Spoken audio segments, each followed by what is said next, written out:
Hello. Today my topic spanning tree cost calculation, जो कि मैंने बताया था लेक्चर नंबर 1 में कि मैं डिटेल्स में डिस्कस करूंगा कॉस्ट कैसे कैलकुलेट होती है। लेक्चर नंबर 1 में ऑलरेडी मैंने डिस्कस कर लिया था कि हमारा लूप क्या होता है, एसटीपी कैसे वर्क करती है, कैसे वो रूट ब्रिज इलेक्ट करता है, रूट पोर्ट और डेजिग्नेटेड पोर्ट। बट वो डिटेल्स में नहीं बताया था कि कैसे कैलकुलेट करता है, जो कि मैंने बोला था सेकंड नंबर लेक्चर में मैं डिटेल्स में डिस्कस करूंगा। तो आज सेकंड नंबर लेक्चर में बना रहा हूँ, तो इसको डिटेल्स में डिस्कस करते हैं। चलो स्टार्ट करते हैं। जैसे हमारा रूट ब्रिज इलेक्ट हो गया, रूट ब्रिज कैसे इलेक्ट होता है वो डिटेल्स में बताया था, पर जस्ट ओवरव्यू देता हूँ। जिसकी बेस्ट ब्रिज आईडी होगी, बेस्ट ब्रिज आईडी आपकी अगर प्रायोरिटी, अगर आपने लोएस्ट सेट के रखी है तो डिसीजन होगा प्रायोरिटी के भी आप पे, अगर नहीं तो देन लोअर मैक एड्रेस जिसका भी होगा वो आपका स्विच बन जाएगा रूट ब्रिज। सो इसको बोलते हैं ब्रिज आईडी। ब्रिज आईडी हमारी मैक एड्रेस प्लस आपका प्रायोरिटी। सो ये तो ऑलरेडी डिस्कस किया था, हमारा जो स्विच वन है रूट ब्रिज बन गया। ना बात करते हैं कैसे कैलकुलेट करता है जो हमारे नॉन रूट ब्रिज होते हैं। नॉन रूट ब्रिज होते हैं ये कैसे कैसे वर्क करते हैं। तो ये करते हैं, need to find out the shortest path to the root bridge. What will happen, आपका इसमें मिक्स टाइप ऑफ है, आपका कोई 100 MB का सर्किट है, कोई आपका 1 GB का कनेक्शन है, कुछ 100 के हैं, कुछ आपके 10 भी है। सो ईच एंड एवरी जो सर्किट होती है उसकी कॉस्ट है। फॉर एग्जाम्पल आपकी जो 100 है, इसकी 100 MB, इसकी 100 कॉस्ट है। आपका 100 MB का है, इसका आपका 19 हो गया। 1 GB है, इसका आपका 4 हो गया। और 10 GB का है, उसका आपका 2 हो जाता है। और 100 Gbps का है, वो आपका 1 हो जाएगा। इससे ऊपर तो होगा नहीं। हमारा एसीआई में भी अगर हम बात करें, लीप स्पाइन भी हम 40 GB पे लगाते हैं, इससे ऊपर क्या होगा 100 से। तो यहाँ तक हमारा हो जाएगा। इसको हम डिटेल्स में जानेंगे। Spanning tree use the cost to determine the shortest path to the root bridge.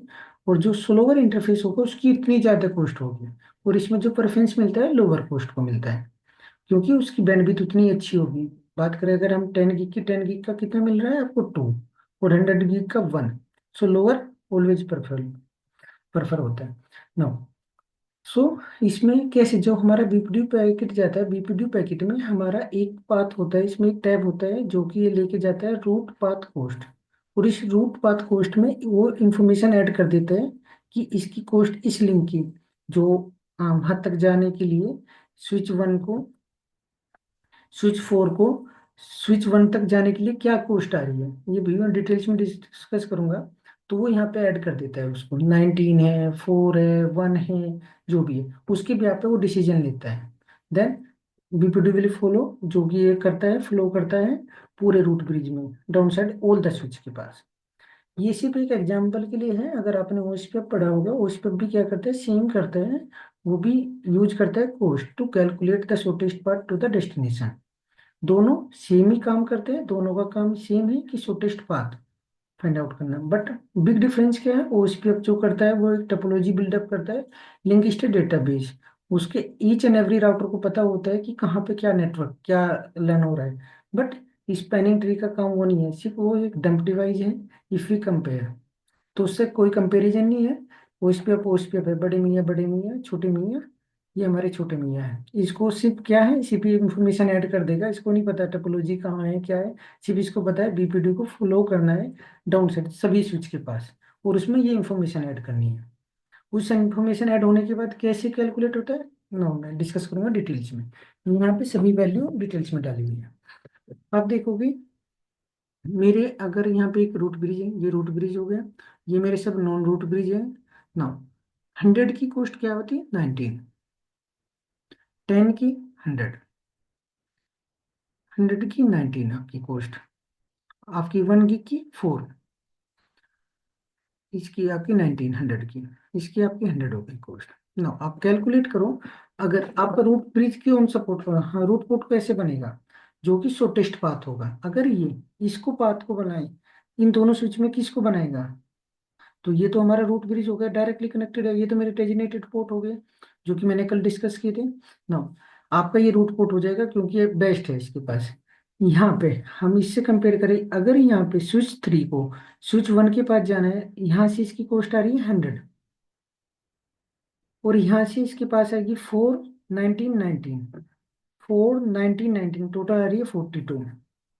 तो विच वन, ये कौन सा प्रेफर करेगा, तो ये रूट पुट ये बन जाएगा यहाँ पे, ना कि ये। अगर स्विच 3 को कोई भी फ्रेम भेजना है रूट के पास, रूट ब्रिज के पास, सो ये पाथ लेगा ये वाया स्विच 4 जाएगा, बिकॉज इसकी 4, 19 और 19 ये टोटल आ गई 32। सेम यहाँ पे आप बात करें, अगर मेरे स्विच 3 का हो गया डिस्कस। स्विच 4 को अगर रूट ब्रिज के पास जाना है, क्या कॉस्ट होगी इसकी, 19 + 19, आपकी 19 + 19 आपकी हो गई 38 टोटल कॉस्ट स्विच 4 की।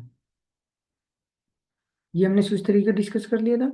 हाँ, स्विच 4 की आपकी 19 + 19 आपकी टोटल हो गई 38। बट सेम अगर मैं इधर से कैलकुलेट करूँ, 4 और 100 मेरा हो गया 104। सो विच वन आपका ये प्रेफर करेगा, इसको बना दिया इसने रूट पोर्ट, ना कि इसको। सेम यहाँ पे स्विच 5 की अगर बात करें, स्विच 5 का कैसे होगा, ये इससे जाए 19 + 19 + 19, 19 टोटल हो गया 3 टाइम 5 7। अगर ये यहाँ से जाए 100 और 100 आपका 200 हो रहा है। सो विच वन, ये आपका रूट पोर्ट, और रिपोर्ट आपका हो जाएगा अल्टरनेटिव। ये मैंने डिटेल्स में डाल दिया, you can take the screenshot, और आपको हेल्प होगी समझने के लिए, अपने नोट्स बनाने के लिए। रिमूव आप इसको ऐसे इसको कैलकुलेट करता है, और ये आपका रूट पोर्ट बन जाता है इस पर। डेजिनेटेड पोर्ट आपके ये होते हैं जो कि आपके रूट ब्रिज पे होते हैं ना। एक और एग्जांपल लेते हैं, अगर मेरे पास कोस्ट इक्वल हो, मेरा एक स्विच है, ये मेरा रूट है, ये मेरा नॉन नॉन रूट ब्रिज हो गया, तो ये पोर्ट तो मेरे डेजिनेटेड पोर्ट हो गए। नाउ मेरे पास अब बैंडविड्थ दोनों की सेम है, दोनों की सेम है। उस केस में क्या होगा, अगर आपके स्विच स्विच डायरेक्टली कनेक्टेड है, दो है, मैंने लाइक सपोज करो ये मेरे 1 1 की क्या है, तो दोनों की कॉस्ट 4 है, इसकी भी कॉस्ट 4 है, इसकी भी कॉस्ट 4 है। अब डिसीजन कैसे लेगा, नाउ आपका जो इस पे आपका क्या, जो डिसीजन लेगा वो लेगा इंटरफेस के हिसाब पे। अगर इन केस में ऐसा सिनारियो बन जाए आपका सेम है, तो उस केस में आपका इंटरफेस टाई ब्रेकर हो जाएगा। सो इंटरफेस आपका टाई ब्रेकर हो जाएगा, लोअर इंटरफेस, जो आपका लोअर इंटरफेस होगा कौन सा, ये आपका ये विन हो जाएगा, और ये आपका ब्लॉक हो जाएगा। So lowest interface number will be chosen, तो आपका जो ये पोर्ट है ब्लॉक्ड हो जाएगा यहाँ पे इन केस, और ये आपका रूट रूट पोर्ट हो जाएगा, अगर इस टाइप का आपका सिनारियो आता है। अब ना आप इसको समराइज करते हैं, जो जो हमने अब तक देखा है। लोएस्ट ब्रिज आईडी, जो कि आपका lowest bridge ID become the root bridge, और लोएस्ट ब्रिज आईडी आपकी क्या होगी, आपका प्रायोरिटी एंड मैक एड्रेस। अगर आपकी प्रायोरिटी आपने कॉन्फ़िगर कर रखी है दैट्स फाइन, आपने अगर नहीं किया डिफॉल्ट ही है 32768, सो उस केस में आपका lower MAC address. Lowest path cost to the root bridge, वो की जो हमने ऑलरेडी डिस्कस किया, जैसे अगर मेरे पास मल्टीपल पाथ भी है, वो चेक करता है कि किसकी लोवेस्ट कॉस्ट आ रही है, और वो डिपेंड करता है आप कौन सा लाइक 10 GB यूज कर रहे हो, 1 GB यूज कर रहे हो, जितने भी आप लाइक बैंडविड्थ यूज कर रहे हो, टोटल डिपेंड करता है बैंडविड्थ के ऊपर। लोएस्ट सेंडर ब्रिज आईडी, वो भी आपका किसके ऊपर डिपेंड करेगा, रूट के ऊपर, स्विच के। अगर आपके टू स्विच है, आपका जो टू स्विच है और जो कि ऑलरेडी कनेक्टेड है, सेम कोस्ट है, उस केस में मैंने जैसे बताया कनेक्टेड इंटरफेस, ओ सॉरी, कनेक्ट ब्रिज आईडी उसकी डिपेंड करता है, और lowest port ID. I hope आपको समझ आया होगा, थैंक यू फॉर वॉचिंग, और आगे डिस्कस करेंगे लेक्चर नंबर 3। और अगर सब्सक्राइब नहीं किया प्लीज कर लें।